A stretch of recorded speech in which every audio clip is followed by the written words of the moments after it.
All right, charging the Kia to 80%, currently at 66 miles of range and 25% state of charge. This last time I drove for 132.3 miles, getting 3.4 miles a kilowatt hour. I am going to reduce the AC charge limit down to 90% to see if I get a better and more consistent cycle throughout the charging. So again, I'm going to be charging to 80%. So on a DC fast charger, you're looking at 800 on an 800 volt system. You're looking at 14 minutes. 400 volt system, 58 minutes.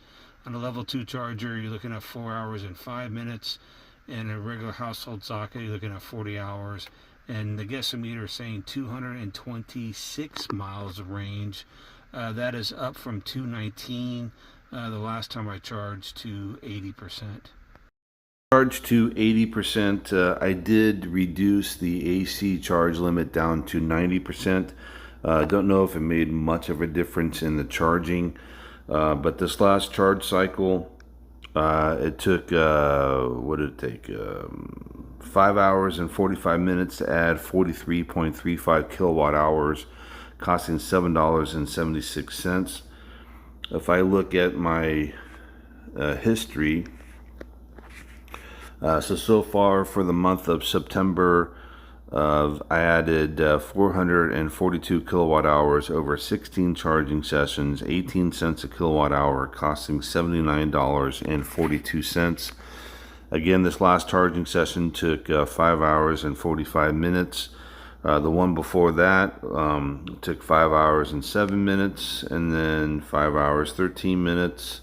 And then the longest one that I've done this month, I thought I had one that took 9 hours, or 6 hours and 35 minutes for 53.53 kilowatt hours. But I thought I had one that went super long.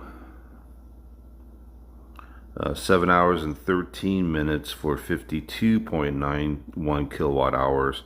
I don't know what the difference was between that charging session and my other charging session that I added another 50 something kilowatt hours for 6 hours and 35 minutes. But you can see here that I don't think it made much of a difference, maybe on a consistent on the curve. But if I go back in and I look, it stayed pretty consistent at 7.5 kilowatts per hour. But I usually do get this dip after about half an hour to an hour, where it dips down into the 6s, in this case the 5s, and then it jumps back up, and then it levels off at 7.5, 7.4 kilowatts per hour. All right, at 80, or actually 79% state of charge, you got 225 miles of range. And last time I drove for 132. So far, I've driven 33,579 miles.